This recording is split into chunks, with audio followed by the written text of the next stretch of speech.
Hello, ladies and gentlemen. I have a very special guest, Logo Daedalus. He's rather well known on social media, especially on the Twitter platform. He's actually that guy from that one of the people in that famous Kant video saying that Immanuel Kant fulfilled German idealism. How are you, dude? I'm doing pretty good. Yourself? I'm fine.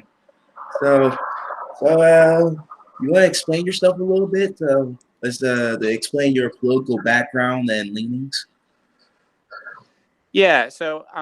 I find it hard to put like a label exactly on like what my exact political philosophy is. I'm more interested in like keeping that sort of like an open question. But I'm definitely influenced by a lot of what would be considered reactionary literature more recently in my intellectual journey.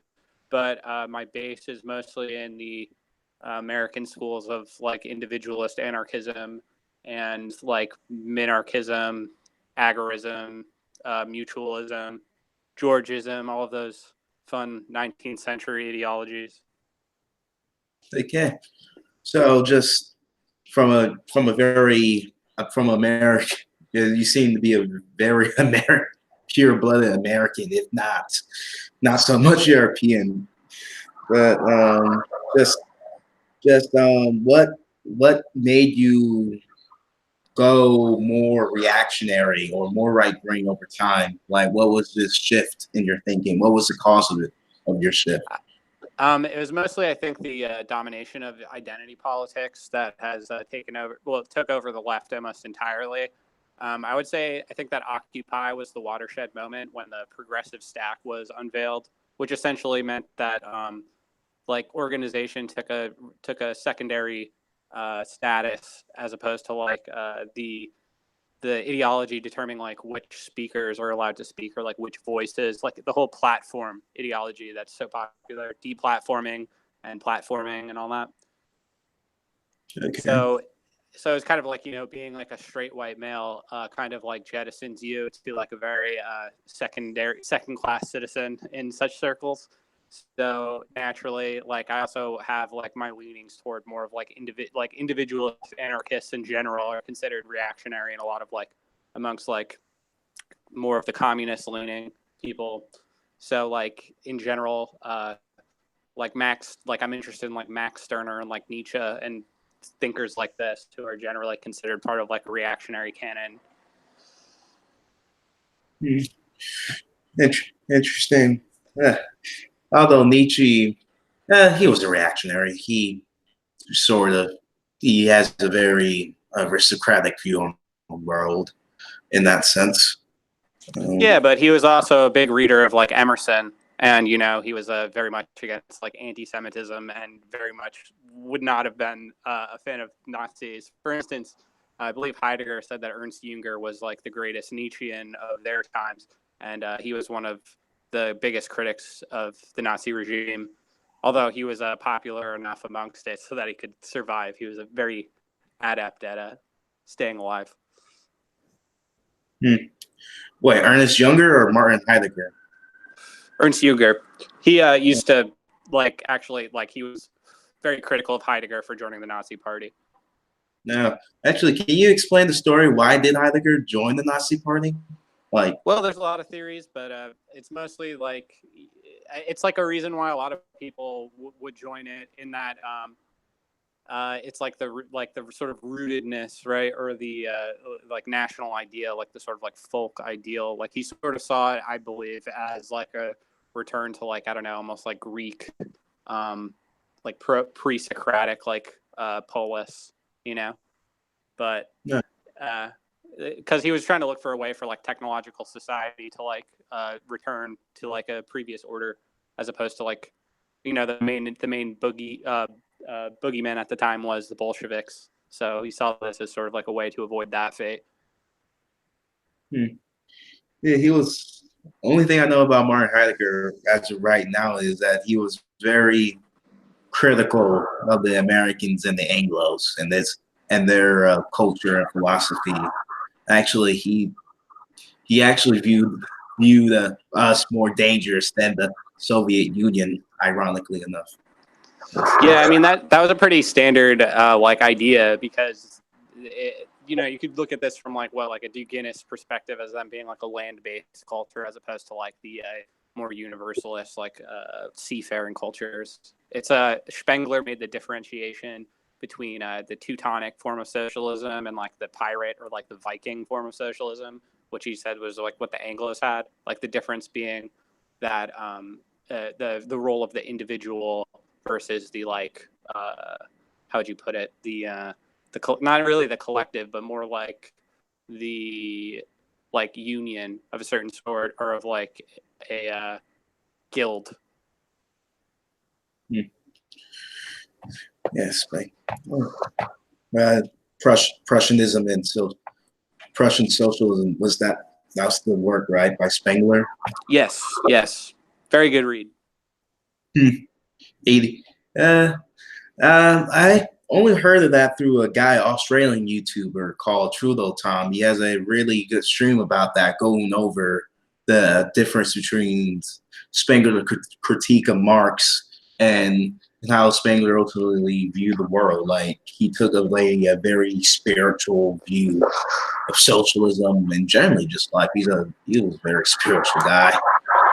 Yeah, I mean that's Spengler's like one of the big influences that like I read where I was like considering myself more of a reactionary, like reading Spengler at around the same time as like Mencius Moldbug and a lot of other people, and seeing sort of like the domination of the left by like identity politics. I saw like I honestly think that if it pushes far enough, the only result will be like obviously some sort of like race war, which I don't want to happen personally.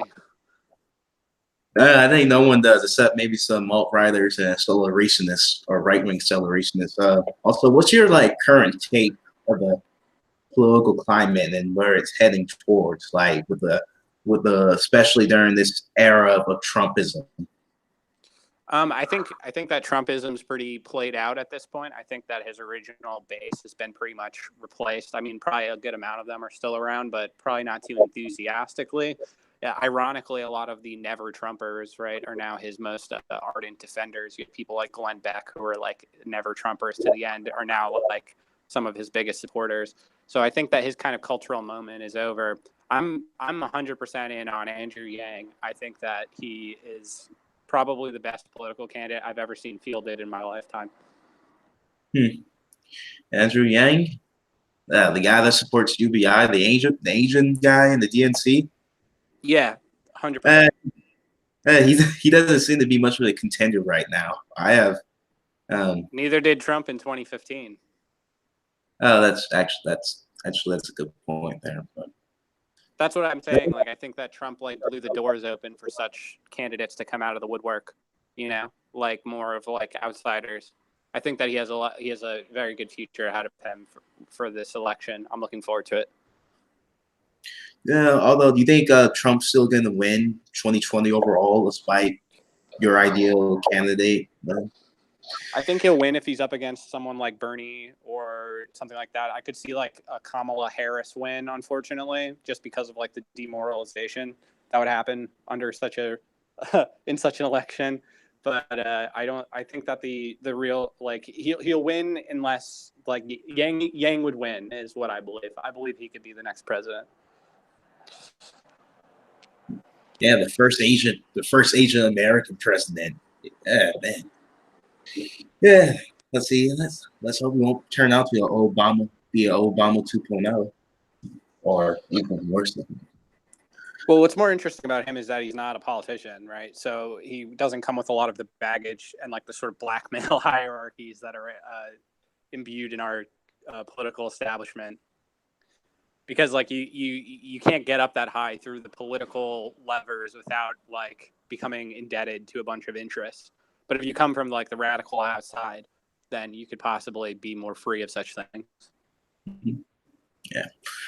So also, other thing I noticed about you and your Twitter account that you're really big into literature. Like you post a lot of excerpts from a lot of books, like mostly from I think fiction, like there's a good balance between nonfiction and fiction books. And you recently, actually, you also published a book. And What's that about? Yeah, Uh, yeah. So I wrote a book called Selfie Suicide, available now on Amazon.com. Um, I had been working on that for a while. I had the idea, and I just got into a place in my life where I had the time to write it. So I wrote it. I'm mostly interested in writing like fiction and these sorts of things. I'm just like a big book nerd. I've been reading a lot my whole life. It's my thing, I guess. just do you have any do you have any criticisms or of liberalism in its current state and back then in the 19th century? I mean, liberalism is a lot of different things. It's hard to say that I wouldn't go so far as to be like liberalism in its entirety is bad, because I think it's an improvement from like feudalism. You know what I mean? But Yeah. I think that like the great, like the American Revolution was a good thing and such things like that. I'm not so fully on board with these like neo medievalists who want to go back to like, I don't know. Pre-liberal forms of human existence, but there's certainly problems with liberalism. There's problems with every political system. The major ones I think now is just like the fact that the entire political system is basically just governed by corporations and like large, like basically global corporate interests. Mm. Just I'm not really exactly I'm not exactly bored on that corporations or America specifically is governed by global corporations, because there's been studies out there that lobbying has like doesn't have a lot of impact. It doesn't have a lot of impact on legislation or the legislative process or even on Congress. It just seems that everything is kind of just ad hoc, even relative interest from lobbyists and corporations. I don't know. That's not the way that it looks to me. At least, like if you want to look at something like, say, like the opioid crisis recently, was very much pushed by huge pharmaceutical corporations. Yeah, that's their fault too. But they were also, they were enabled by like, capturing like the FDA and these other sort of regulatory enterprises. Same, especially the bigger problem is when it comes to like finance, like financial interests, like Goldman Sachs and whatnot. These people have huge influence on the bureaucracy. They're often the same people. They move back and forth. Yeah. Yeah, maybe you're right that it is a plutocracy, but it's just I kind of have to be like I'm trying to understand what's actually going on here. I used to buy into that, but just more studying governmental institutions and political orders, it doesn't always seem to be the case to me. I don't think it's the only problem, but I certainly think it's a big one, perhaps the biggest. Just when it comes to getting legislation passed, it going through so many hands. And, well, it's more that like also like where do politicians get their money from in order to like exist, right? In order to like be reelected and have their jobs. They're like, who are their donors? That's the real question. Like, cui bono? Mm. So, so, so just just big business. Although from a more historical perspective, like big business has always been involved with governments, like like the East Indian Company with the British Empire. That's the most Oh, of famous. course. Of course. Like I don't think it's like unique. I don't think it's like but it is a problem. Just it's not always a problem until it's not. It only becomes a problem when it actually becomes a problem. Just it's not always. Well, yeah. Well, yeah. I mean, if they're doing good things, I'm not going to knock them for that. But just sometimes we just when you're just trying to run a society or government, or trying to keep the government from free corruption, things, I think dirty deals will always gonna happen, unfortunately. It may affect other people badly. Oh, Yeah, I mean, corruption to a certain extent is like inevitable, but there are like the dream, right, in the sort of crypto circles and whatnot, is that if you can put as many of these things onto like hard, like documentable, uh, like technological structures that would mitigate a lot of those problems. okay. Also, on the epistemology, like, do you have like any strong statements and on epistemology itself, like that? I don't know, not really. I guess I'm like a pragmatist, so I don't really have. Um, I think that a lot of these things are like discourses. I'm like a fan of Richard Rorty. I think that a lot of like Wittgenstein. That's like sort of the school that I come out of, I suppose, when it comes to philosophy, or at least one of them. So I'm not that interested in like having like some sort of like totalizing metaphysical discourse that answers all questions. Mm. Maybe I should ask Kant about then next time. Yeah, he's more of into like the philosophy type stuff. I'm more of like I side more with the poets. Mm.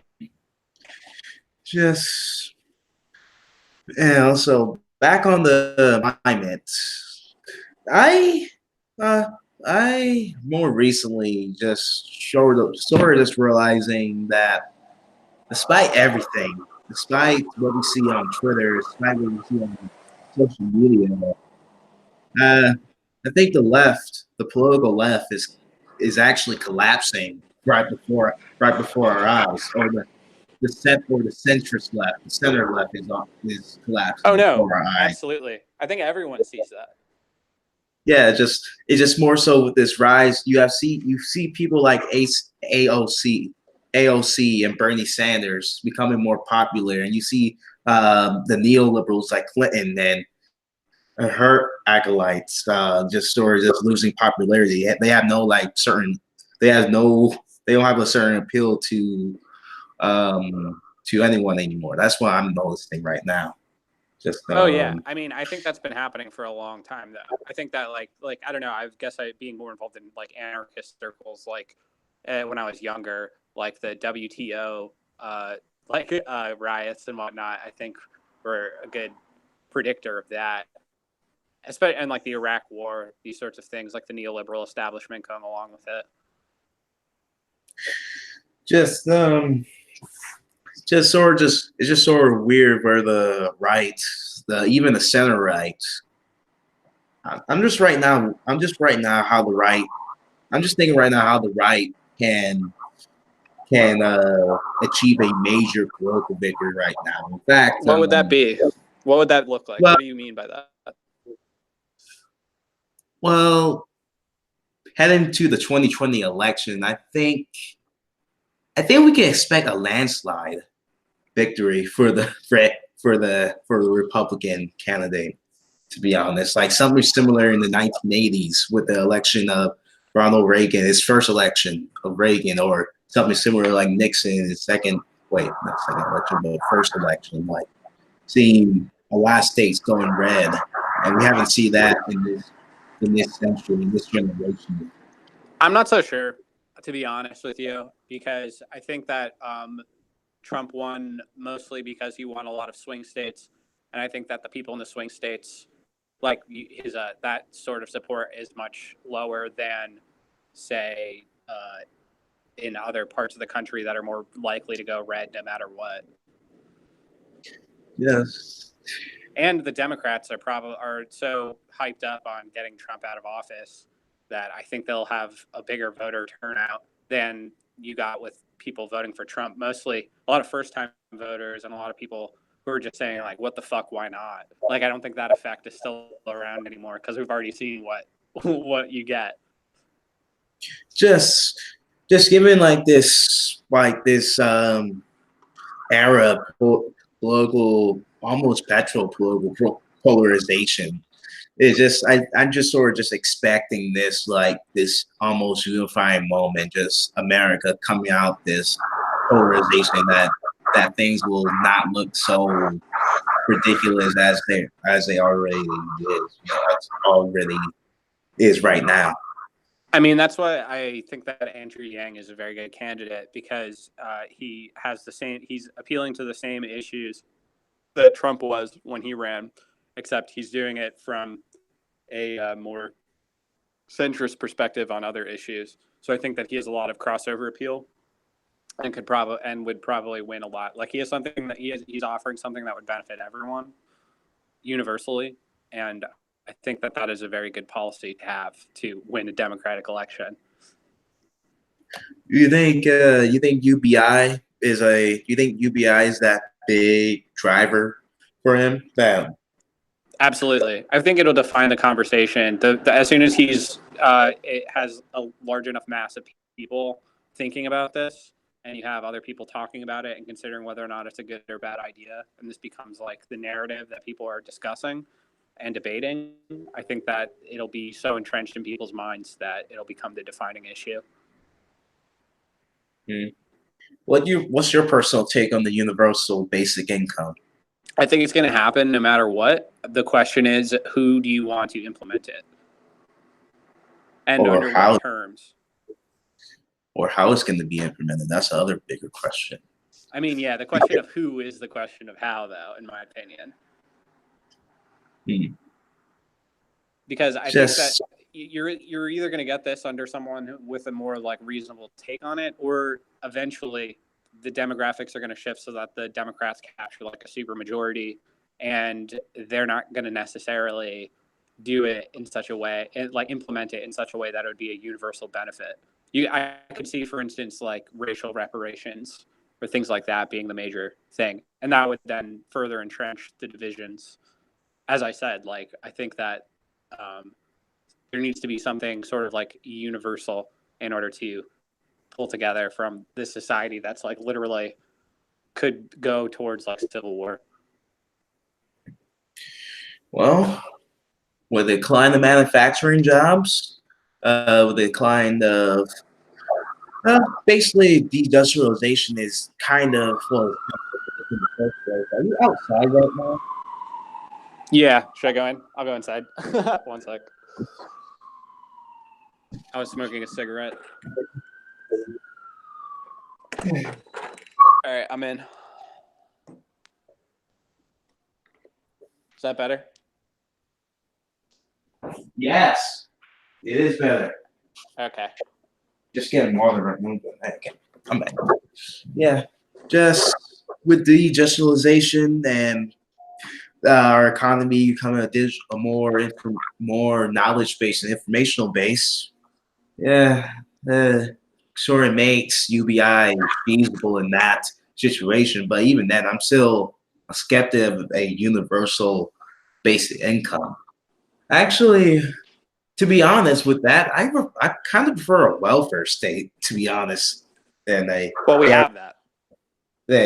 guarantee income because it's sort of to satiate that demand for it's just sort of just satiate this demand for dignity, as Fukuyama would put it, that it's sort of just satiate that spirit than just guaranteeing a income. You just know that the state is just knowing that the state is there to guarantee you this, but not for a very long time. I think that's more demeaning away with the UBI.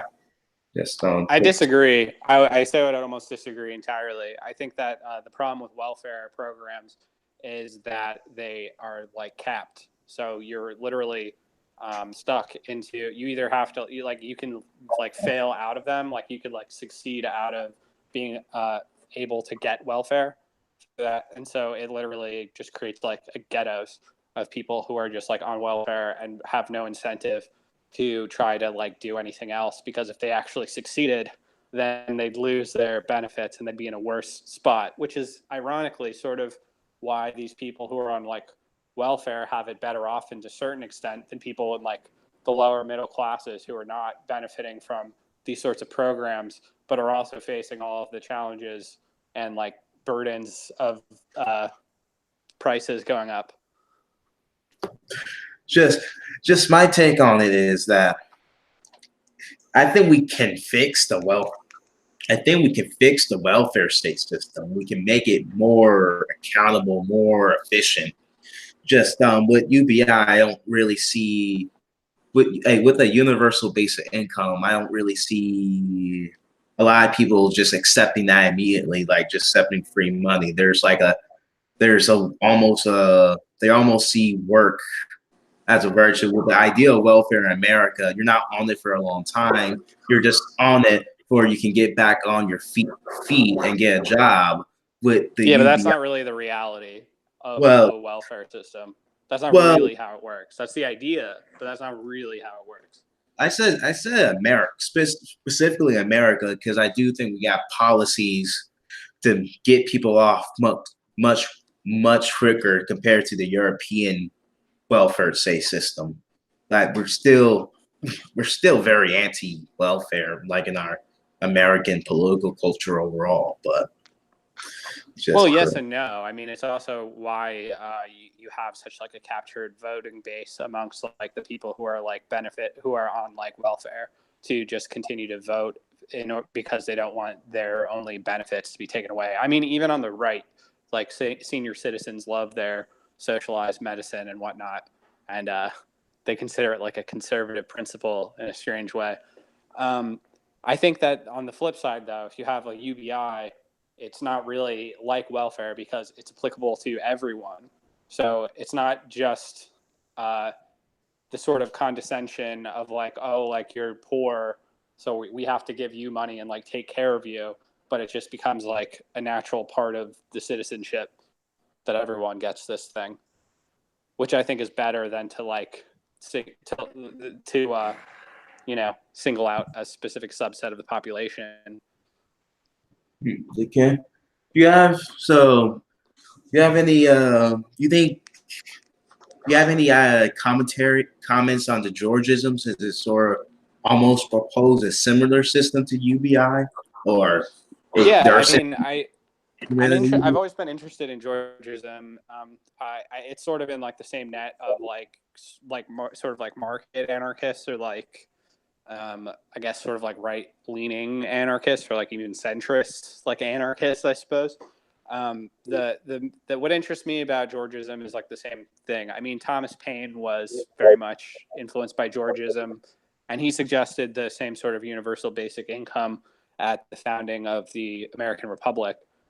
The main difference between that and Andrew Yang's plan is that Georgism would be based off of a land tax, which is interesting. It's an interesting idea to me, but I'm not so sure if that would work as well as his proposed value-added tax for funding it. I don't know. Maybe it would be better. I'm open to being swayed on that issue. Well, from what I heard from what I heard from about the Georgia system, the land value tax, it's supposed to end all rentierism and all, and it's also really good for like just public infrastructure spending. Allow it really good at generating revenue at no cost whatsoever. Like there's literally no dead weight loss from that particular tax and how it's implemented. It's just it's a very interesting political system overall. Like it's supposed to give people a stake in their communities or government, but it should be noted that they don't want it. They don't want. It's not socialism in the caricature sense. We have to seize land.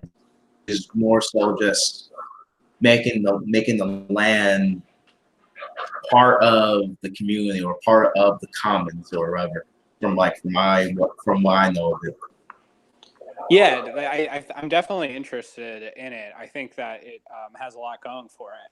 It's just the question is like how you would transfer from the current order to that, which is really in question, right?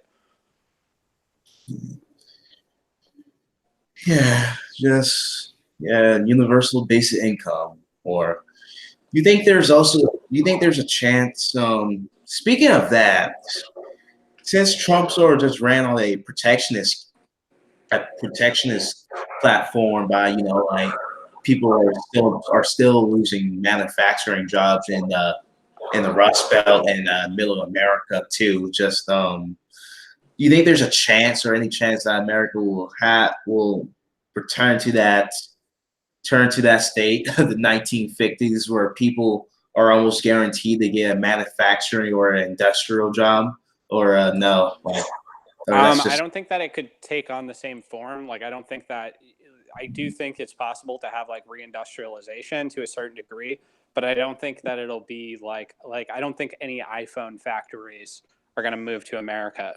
You know what I mean? Like, I feel like the era of like big, um, huge industry like Fordism, that whole era, I think it's not feasible anymore, considering that there are now countries industrializing that are have much more like competitive advantages when it comes to like the chain of raw materials.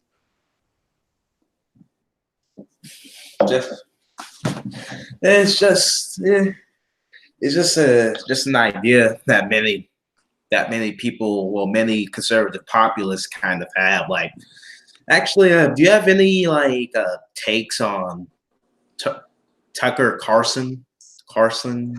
Yeah, I mean, I find him interesting. I think that he's one of the better like television pundits around. I guess I'm a fan of his to a certain degree, but I don't know. He's still like, he came out of like the Cato Institute and these sort of like strict, like almost laissez-faire, like libertarian capitalists who I'm not particularly fond of. So he still has some sort of like baggage in that respect in regards to like his argumentation or his ideology. But he's generally close. Like, I'm more aligned with him than I guess any of the other, like anyone on like CNN or NBC or anything like that. But ultimately, I'm not really that interested in like television pundits. Have you been paying attention to the stuff he said like a decade ago about women? It's just Oh no, I don't care about that at all. It's like it's all nonsense. Like, it's all like just a that's just all yeah, speculative. that's the perfect attitude to that situation. Thank you for indifference. Thank you for indifference. Like, what he said is like, he went on like a Howard. I didn't really look into it that much, but he was on like a sort of like Howard Stern type show of like a radio like shock jock, and he said some offensive things. Like, I don't know. I don't know what really happened. And I guess no one knows how it really happened except people want him fired now. Yeah, but they wanted him fired before. They just found a good excuse. That's just how it goes. It's like a silly. That's what I'm saying. It's this whole like platforming rhetoric, right? Where this is like become such a like a cancer on body politic. Yeah, well, after a while, I think mundane politics starts to get pretty annoying after a while. I mean, I've always been more interested in like fringe stuff.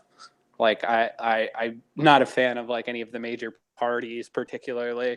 I'm more interested in like what's going on in like the frontiers, I guess. I feel like that's the proper American mindset. I don't know. Seems like it, but you're American. I'm just a black guy living in America. So you tell me. This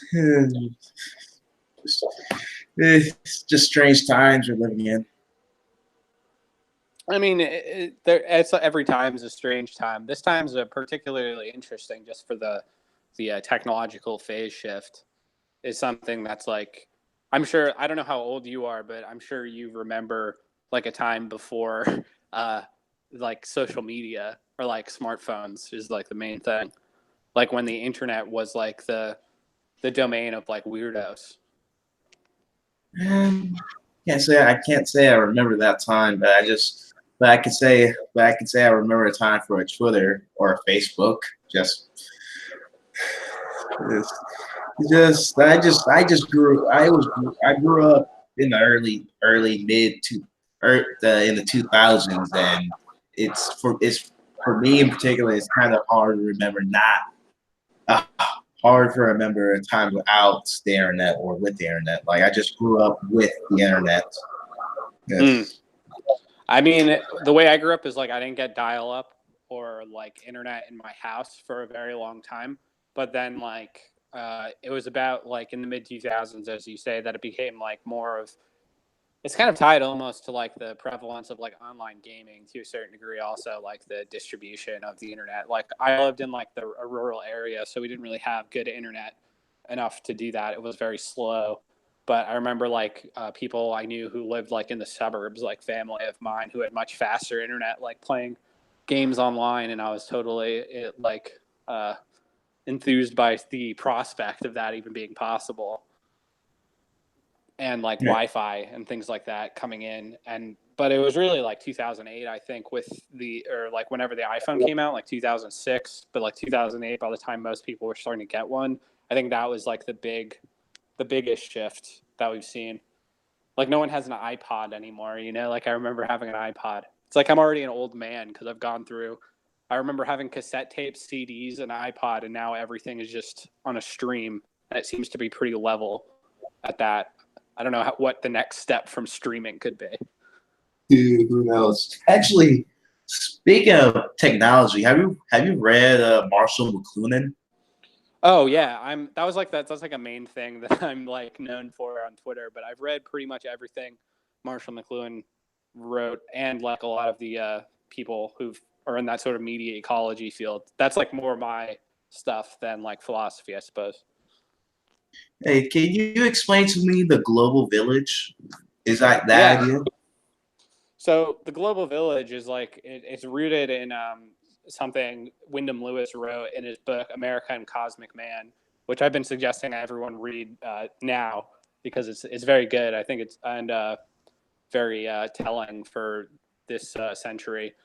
But basically, the idea is that when it comes to like the media technology that existed, globalization to a certain degree was happening insofar as like people were sending letters and things in very long distances. But then you have like the telegraph, which connects more and more people, and then you have the radio and like the newspaper, which connects more and more people. But now with like the internet and television, he was talking about television.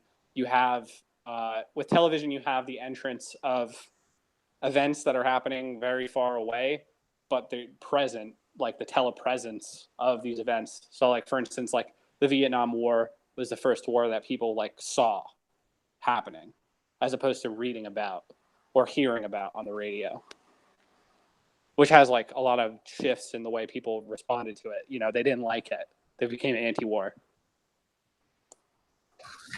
Yeah. Think. Do you have any major disagreements with Marshall McLuhan and his with his takes or conclusions about technology? About technology, not so much. More so that he's a Catholic and I'm not. Is basically the biggest thing. Although I grew up a Catholic, I'm not a Catholic. He's very much, very, very much a Catholic. Yeah, right. Yes. Just early I did watch a video by a British historian named Neil Ferguson. It's about 7 minutes long. It was concerning the Protestant Reformation, and he pretty much stated that we're sort of living in that great shift, something similar to the Protestant Reformation. This polarization, this great shift or disruption. You know, just Yeah, yeah. I mean, basically, I'm sort of familiar with Ferguson, but he's probably going off of like the meme that McLuhan spread, which I think is accurate. That the Protestant Reformation is a result of like Gutenberg and the printing press and the distribution of like literacy, well, right? So it's more so concerning his own book on social network and technology called Square and Tower. oh I yeah, haven't. I'm just saying he definitely read McLuhan.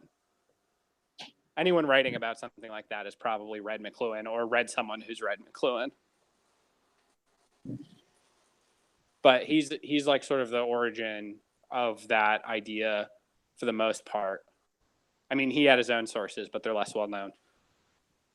But the idea is that like with literacy, you have all of these people like now reading the Bible, right? As opposed to having it like, go like the traditional Catholic Mass is very different from the way we consider like Christianity now after Congregationalism and Protestantism has become so widespread as like the cultural understanding of what Christianity is.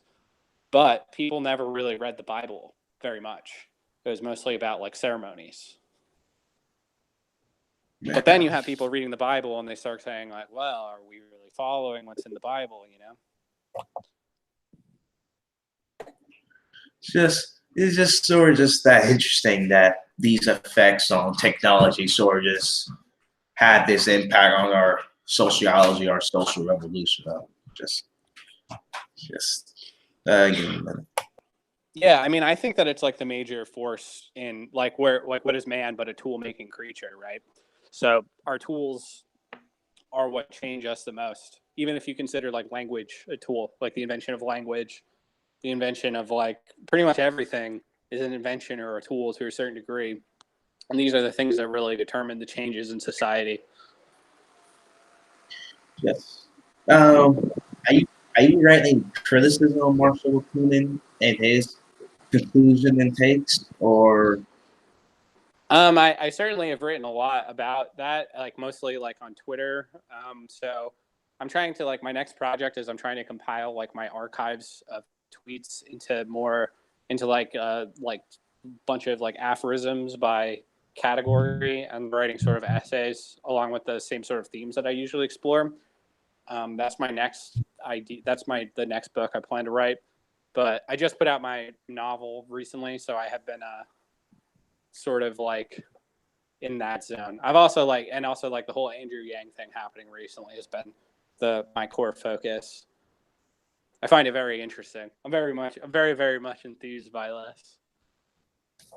Damn, I can't say I have much enthusiasm for the 2020 election, to be honest. I'm just kind of bored with it all. Well, you should look into Andrew Yang. I was totally unenthused as well, but I think that it's the most interesting thing happening right now. Yeah, a part of me still wish that there would be a great libertarian revolution or some type of some part. Paul. I think it did die with Ron Paul. Actually, it died when he ran for president back in 2008 and 2012. Yeah, that's what I'm saying, man. Like, I feel like that era is over. I'm not necessarily opposed to a lot of like libertarian ideals. I just don't think that it has the sort of like mimetic viability to ever be like a mass platform. It kind of appeals mostly to like a specific type of nerd, to be honest. Not as like a detriment, not as like an insult or anything, but it's true. Like you don't see like normal people too enthused by libertarianism. I think it's just under a more normie sense. It just people just want to smoke weed and live free from the government. There's something wrong with that kind of appeal, especially with younger people. Well, I mean, pretty much everyone is for legalizing marijuana at this point. Like it's inevitable. It's already been legalized pretty much in a lot of places, and I feel like that's just like a shit. It was like de facto legal forever. I mean, it's not like it's difficult to find or anything like that. So I don't know if that's like the libertarian principle. I don't really know. The more questionable things are like I don't know, like having a gold-based currency and things like that. Or sort of like 19th century ideas. Or it's not selling children. That seems to be such an appealing platform that calls people to leave the place. Yeah, I mean, a lot of the excesses of like libertarians are pretty funny. Like the whole like I want to be able to sell heroin to toddlers sort of idea. The sort of there's a certain sort of like sociopathy that goes with that to a certain degree. The sort of inability to understand what a whole side of politics that isn't based solely off of like economics, I guess, or like the idea that what's the NAP, the non-aggression principle, right? Like that idea as being so central as like the only moral imperative. I don't know. I don't think anyone finds it that convincing. I think no one does actually. Yeah, the question is like, Sorry. what would you have like if you had like a libertarian like upswing or whatever? Like, what would really like like everything would be better, but like what would it look like? Like how different would things be? I think that it has to be tied to sort of like narrative and imagery. That's how things move, is by people imagining things. Do you have any takes on Marxism or other purely economic, quite possibly anti-human philosophy? I mean, I think that Marx is like, I mean, Compa is famous for saying that Marx is a libertarian, but I think it's more true than it isn't. I think that like a lot of the Austrian school of economics came out of like Marx, like the same sort of people who they all read Marx. Like Marx is very influential. Yeah, I'm more interested. Marx is interesting. I feel like anyone who doesn't find Marx interesting or is so like set on blaming Marx for a bunch of things X, Y, and Z, I think that they're not very serious. Just I read somewhere that Marx was a crude Rousseauian romantic. Just thought that was interesting. He's definitely he's more of like a Promethean. Like he was very much influenced by the English Romantics. Like if you like, he wrote poetry. Like I don't know if you've read Marx's poetry, but it's very much influenced by people like Shelley, unlike the English Romantics. So he was definitely a romantic to a certain degree, and German idealism and German romanticism are almost synonymous. Yeah, just with Marx, he's just more a caricature now. Yes, in modern politics and how American conservatives just tend to butcher him a lot. Yeah, I mean the other thing is like the idea that like the USSR is like absolute Marxism, or that like Maoism was, whereas like these things are all just like big discourses with a lot of disagreements and a lot of like evolutions. So yeah, I don't know. Like most of the discussions people are having with these sorts of terms, they mean very different things than what other people mean by them. Like when one person says Marxist or whatever, and another person, they could mean entirely different things. Right. Yes. I think people are just tired of hearing whether this was real socialism or this was fake socialism. I think people are just tired of hearing that talking point from. Yeah, I mean the whole terminology or the way people just talk about socialism to me is just total nonsense, right? Like, because I think that America, if anything, if you want to talk about the most successful communist country, is America.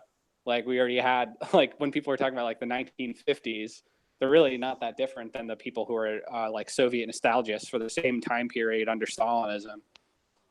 You got that from Oba, didn't you? About America being the biggest communist state.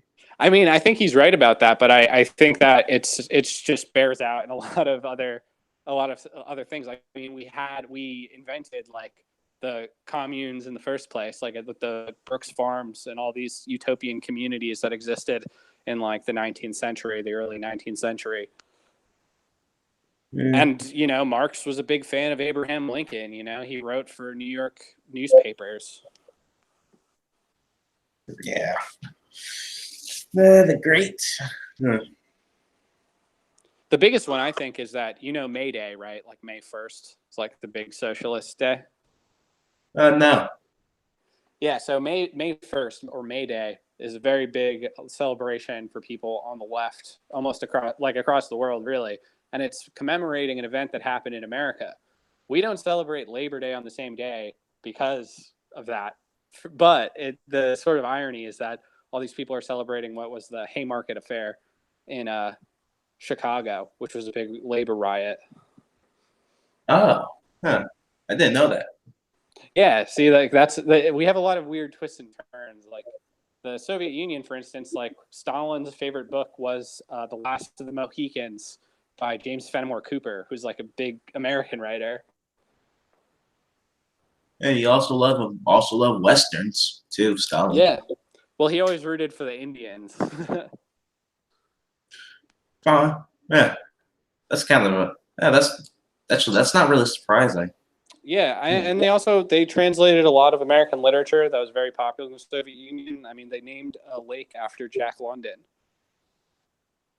Man, didn't know how pervasive American culture was in the USSR or in the higher culture of the USSR. Yeah, it's interesting. I mean, I studied Russian in college, so that was like my major thing. But like, because I'm very much interested in like the 20th century, I guess, and they're like being the two big powers. So I know the American and Russian canons from that whole time pretty well. I think they're more similar than they are dissimilar in a lot of ways. The two countries, I mean, like America and Russia. They're also allies for a very long time. Very long time. Yeah. French, do you have any takes on cameralism or what Moldbug advocated? That weird Prussian system he advocated for?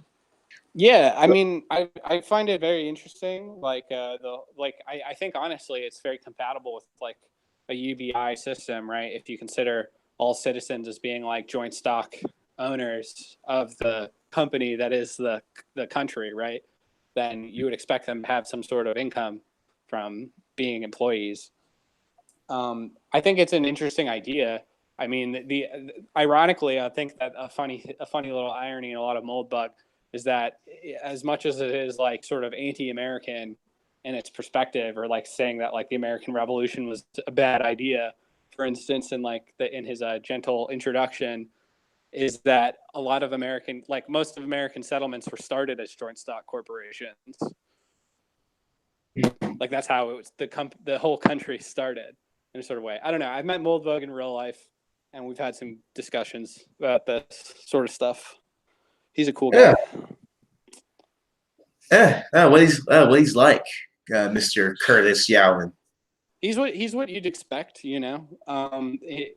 He's like a nerd, you know. He's interested in a lot of esoteric books, kind of person that I get along with. Yeah, I'd like to meet him someday. To be honest, have a very very long conversation about. So like this has been interesting so far, or at least from my perspective, anyway. Yeah, I didn't really know what you wanted to talk about, but I'm down to talk about anything. Well, me too. Well, actually, me too. I didn't know what to talk about you. That's why I've been kind of all like over the place with my questions. I think it's more helpful, you know. Like I didn't come like prepared or anything, but we can keep it freewheeling. I don't really know what you're gonna do with this or whatever, but I had nothing to do today, so let's keep it going. Yeah, just you said you're kind of against libertarian or against laissez-faire. Why is that anyway? I just don't believe that. Like you know, it's like the thing when people say like free market. Like, how could you be against the free market? You know, I love the free market, but the question is like, what does that mean, right? Like, I'm not too interested in having like my country or like my life really gutted by corporations for their interests. Like, I have my own interests. You know what I mean? So it's like I'm interested in the free market if it's beneficial, but I'm not like I'm not really dogmatic about anything. Like, I'm a pragmatist. Like I have things that I would like to see, like ends established, and you know, I'll take whatever means I think are pragmatic for achieving those ends. The free market is one of them, then yeah. But if it's not, then no. I think that's how most people think, which is why I'm just mostly against like sort of dogmatism in general, like the sort of domination of theory that people have, as opposed to like being pragmatic. Mm-hmm. Just once upon a time, I was in camp for about 2 months, and sure left it because the people in that movement are either really ridiculous or really really stupid or awful people. sometimes both, or a Well, combination. that's how it goes with cults in general. I look at a lot of political ideologies as being not very different from religions. So you have like the same sort of infrastructure gets built up around these sorts of dogmas, and they're sort of I think what is it, like Molyneux, right? He was like the big anarcho-capitalist for a while, and he's literally like a cult leader. Same thing happened with like the alt-right. Like you had people becoming essentially cult leaders with like very diehard followers, and they all replicate the same infrastructure that cults do. Yeah. Yes. Yeah. The way you even talk about it, right? Like you joined it, you were converted, then eventually you left. They literally left it. I just left the people behind it. I'm still like a very strange libertarian. Well, I'm Yeah, I mean that's sort of what people say though. Like I don't know if you've seen interviews with like ex-Scientologists or like ex-Mormons or whatever. A lot of it is sort of like a reformational idea, right? Where they're like, I still believe in the ideas, I just don't believe in like this institution, which is a lot of it's a lot of how cults function. Like you don't have to be a part of like a certain tribal discourse in order to like entertain certain ideas. Like as soon as you have someone trying to like enforce a dogmatic interpretation of what, like, for instance, like in this case, libertarianism means, like you have to believe X, Y, and Z to be a libertarian. There's no discussions. There's nothing up for debate. Like we figured it out. Usually it's like, I personally have solved it. I have all the answers. It's a convenient rhetorical strategy to like gain power. Yes, man. Maybe the libertarian movement deserved to be dead and stuck in the water. Partly because a lot of their ideas are not really appealing to most people. A lot of it is actually quite disgusting and immoral in the first place. So, yeah, maybe libertarians should remain irrelevant and political in the political or the modern discourse of today. I mean, it doesn't really matter. Like whether or not they deserved it, it's what happened. I guess I would say that, a lot of the times you get what you deserve. Yeah. Sometimes not, but often you do. Yeah. Do you have any takes on the conservatives of the '60s, such as Hayek and William Buckley, the guys who started the NRO, the National Review? They sort of just set the tone for conservatism for the coming decades, and with the rise of Trump, I think Trump pretty much destroyed that orthodoxy, to be honest. I mean, I think that orthodoxy had been dead for a while, but I don't know. Like, I probably wouldn't have liked them if I was around at the time. I'm not particularly a big fan of like William F. Buckley. Hayek's interesting, but I'm not really. I wouldn't really say I'm like a Hayekian or something. I don't really know. A lot of it, like, I try to think of it in like as like corporeal or like as like grounded away as possible. So it's like, okay, well, like who was funding the NRA? Like who was trying to like use this to push certain interests or whatever?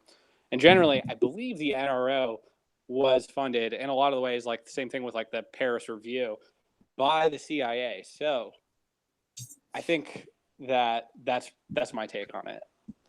I think it was an intel operation for the most part. That was back when the CIA used to fund things like that. Now they fund much stupider things. Well, actually, one of them was a CIA agent, and his name was James Burnham. Oh yeah, no. I was like pretty positive that the NRO was funded by the CIA. Almost a lot of cultural institutions were at the time because it was the Cold War, Yeah. Yes, man, the CIA was a mistake. It was a big mistake. Yeah, I mean, I agree, but here it is. Really, the mistake started with the OSS because it's just the same organization. But yeah, all these intel organizations are like another big problem. But like I tend to consider them as being like mega corporations also. Mm-hmm. Yeah. Just a lot, man. Interesting times. I think that's a curse now. Yeah, it's a curse. Yeah. Yeah, I don't know, like if I would want to live in other times though. Like I don't know, like what era do you think would be better? I don't really know. Like maybe if you died in like the mid '90s, then you could feel good about like everything's on the up or something.